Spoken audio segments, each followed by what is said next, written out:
BSP प्रमुख मायावती आज लोकसभा प्रत्याशियों की लिस्ट फाइनल करेंगी। इसके लिए सभी वरिष्ठ पदाधिकारी, जोनल और सेक्टर कोऑर्डिनेटरों के साथ मायावती की बैठक शुरू हो गई है। उम्मीद है कि इस बैठक के बाद मायावती गुरुवार को ही प्रत्याशियों की लिस्ट भी जारी कर सकती हैं और इसके साथ ही चुनाव प्रचार अभियान, जनसभाओं की तैयारियों को भी अंतिम रूप दिया जाएगा।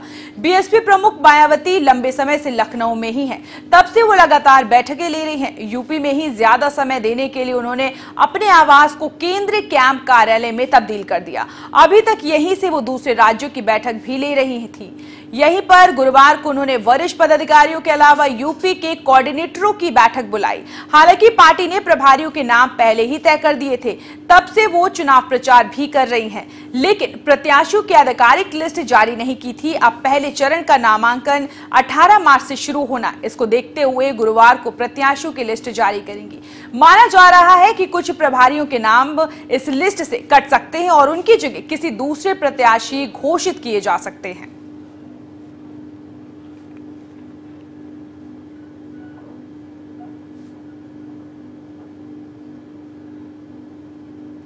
तो कई प्रभारियों के लिस्ट से नाम कट सकते हैं और कई नामों के नाम इस लिस्ट में शामिल हो सकते हैं। तो वरिष्ठ पदाधिकारियों के साथ बैठक बीएसपी प्रमुख मायावती की जारी है। यूपी के कोऑर्डिनेटरों की भी बैठक बुलाई गई।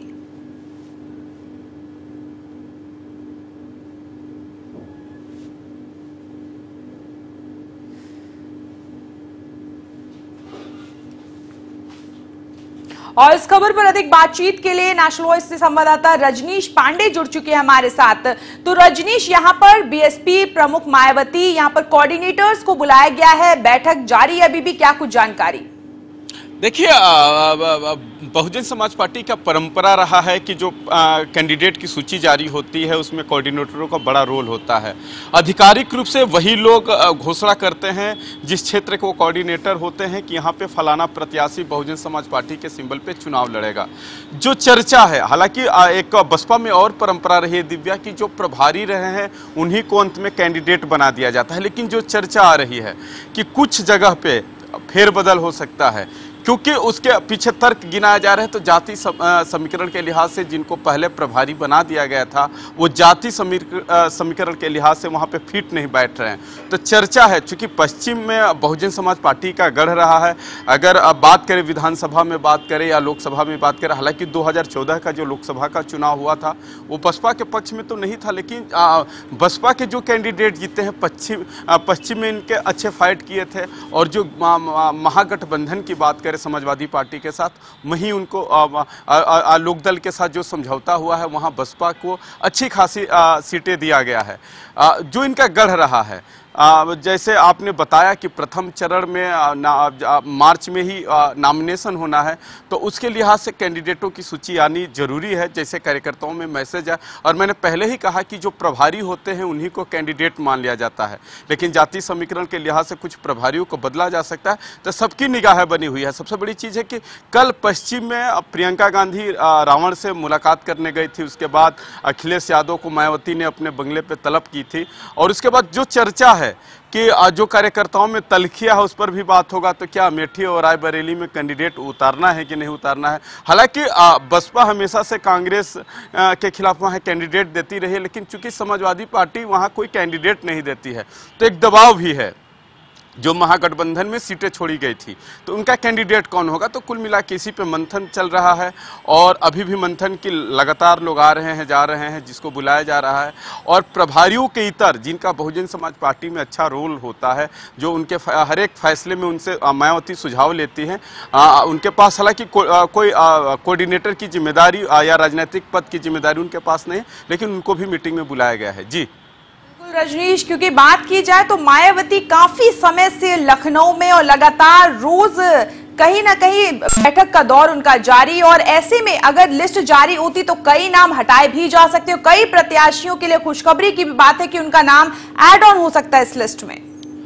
मैं दिव्या पहले ही बताया कि कुछ जातीय समीकरण के लिहाज से ऐसा कम चांस है, जो सूत्र के हवाले से खबर जरूर चल रही है, कुछ बदले जा सकते हैं, लेकिन जातीय क्योंकि देखिए लोकसभा के चुनाव में जो भी राजनीतिक दल हो, चाहे राष्ट्रीय पार्टियों की बात करें या क्षेत्रीय पार्टियों की बात करें, वो जब कैंडिडेट देती है तो जातीय समीकरण को प्राथमिकता देती है कि किस जात का उस लोकसभा के चुनाव में कितना प्रतिशत का मतदान होता रहा है या कितने प्रतिशत ये लोग मतदान करते हैं।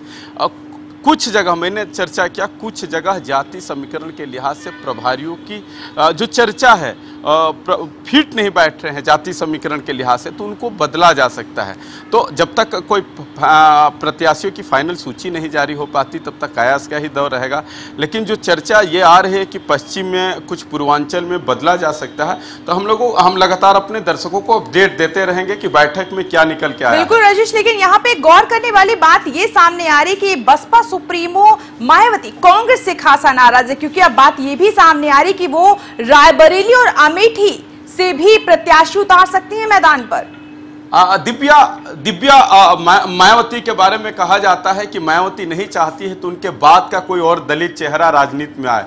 चूंकि सहारनपुर घटना के बाद जिस तरीके से रावण का एक यूथ में, दलित यूथ में अगर हम बात करें, जो मतदाता नए नए बने हैं, एक जो क्रेज बना था, हालांकि बाद में उनकी गिरफ्तारी हुई थी, जेल गए थे, देशद्रोह का मुकदमा लगा था, बाद में जेल से वापस आए, तो वो एक हमेशा से रहा है। और कल मेरठ में जाके प्रियंका गांधी मुलाकात की थी तो एक चर्चा जरूर थी, तो मायावती खासे नाराज होंगी और उसका परिणाम यह हुआ कि वो अखिलेश यादव को अपने बंगले पे बुलाती है, जो सूत्र के हवाले से खबर आ रही।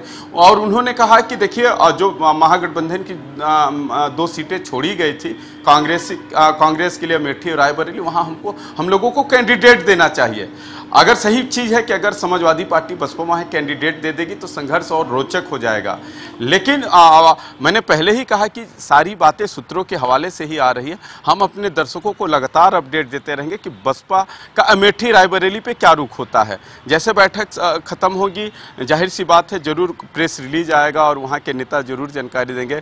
लेकिन जो सबसे बड़ी प्रत्याशियों की बात की जो चर्चा है कि बसपा अमेठी रायबरेली में 2 में से एक का कैंडिडेट का भी नाम जारी कर सकती है अपने पार्टी के कोटे से, तो ये सबसे बड़ी सरगर्मी वाली आज की खबर है। जी बिल्कुल रजनीश, क्योंकि अगर यहाँ पर बात की जाए तो जिस तरह से सारी बातें सामने आ रही है, क्योंकि तालमेल की बात भी सामने आ रही थी, जहां पर बसपा की चाहे प्रत्याशियों की लिस्ट की बात की जाए या फिर सपा की तरफ से जितने भी उम्मीदवार लिस्ट जारी की गई, वहां पे कांग्रेस ने बोला कि वो अपने प्रत्याशी नहीं उतारेंगे। लेकिन ऐसे में अगर रायबरेली या अमेठी से प्रत्याशी उतार दिए जाते हैं बसपा की तरफ से या गठबंधन की तरफ से, तो कांग्रेस के लिए चुनौती हो सकती है। और जिस तरह से ये सारी बातें हो रही थी कि मोदी रथ को रोकना है मिलकर, उसके लिए भी एक बड़ी चुनौती हो सकती है रजनीश यहाँ पर। दिव्या, एक बात समझना पड़ेगा, बदायूं से धर्मेंद्र यादव चुनाव जीत के आते हैं समाजवादी पार्टी के कोटे से, वो उनके परिवार के हैं। वहाँ पे कांग्रेस ने सलीम शेरवानी, जो बहुत बड़ा नाम है अल्पसंख्यक में, या बदायूं अगर पश्चिम की बात करें तो सलीम शेरवानी बड़ा नाम है और वो राज्यसभा के मेंबर रहे हैं, वहाँ स्थानीय सांसद रहे हैं, उनको समाजवादी पार्टी के खिलाफ कैंडिडेट, तो एक चर्चा थी। उसके बाद अखिलेश यादव के तेवर तल्ख हो गया था, उन्होंने कहा कि अमेठी रायबरेली में भी हम कैंडिडेट दे सकते हैं। लेकिन उसके बाद कांग्रेस ने यूटर्न लेते हुए कहा कि हम 6 जगह पे आपका समाजवादी पार्टी के खिलाफ कैंडिडेट नहीं देंगे, जिसमें कन्नौज की चर्चा थी, मुलायम सिंह यादव के खिलाफ मैनपुरी की चर्चा थी। तो जो रिश्ते तल्ख बने थे धर्मेंद्र यादव के खिलाफ कैंडिडेट देने के बाद, वो रिश्ते नॉर्मल हो रहे थे और जो रिश्तों में तल्खियां आई थी धीरे धीरे कम हो रहे थे। लेकिन कल अचानक प्रियंका गांधी जाती है और माना जाता है कि दलित और ब्राह्मण मुसलमान का समीकरण हमेशा से कांग्रेस के साथ कुछ वर्ष पहले तक रहा है। वो कांग्रेस इस मिजाज में लगी हुई है तो फिर से पुराना समीकरण साध के ही सत्ता पे वापसी की जा सकती है। बहुमत की सरकार, हालांकि यूपीए 1 और जो 2 था वो बहुमत की सरकार नहीं थी, उसमें तमाम छोटे छोटे क्षेत्रीय दलों का सहयोग था। लेकिन कांग्रेस की मंशा है कि अगर पुराने समीकरण साधने में हम सफल हो जाते हैं तो कहीं ना कहीं कांग्रेस को एक नया जीवन दान मिल जाएगा। और जिस जमीन की तलाश लगातार वो 30 साल से कर रहे हैं उत्तर प्रदेश में, वो जमीन उसको मिल जाएगी। और सारा केंद्र की राजनीति उत्तर प्रदेश के गलियों से ही होकर जाता है। वो समीकरण साधने के लिए वो रावण को देखने गई थी। और उसके बाद मायावती को मैंने पहले ही कहा कि रिश्ते तल्ख हो गए। मायावती अखिलेश यादव को अपने बंगले पे बुलाती है और उनसे राय मशवरा करती है, रायशुमारी करती है, वो कहती है कि हमको वहाँ कैंडिडेट देना चाहिए। तो उसको भी लेके कुछ अपने कार्यकर्ताओं में वो मैसेज दे सकती है। जी बिल्कुल, भले ही कल प्रियंका गांधी वाड्रा चंद्रशेखर से मिली हो, लेकिन चंद्रशेखर कहीं ना कहीं अभी भी आस लगा रहे हैं कि बसपा सुप्रीमो या अखिलेश की तरफ से कुछ ना कुछ सिग्नल उन्हें दिया जाए लोकसभा चुनाव को लेकर। बहुत बहुत शुक्रिया करना चाहेंगे आपका जुड़ने के लिए। तो जिस तरह से यहां पर बसपा सुप्रीमो बैठक ले रही है, तो कयास लगाई जा रही कि गुरुवार यानी कि आज लिस्ट जारी हो जाएगी।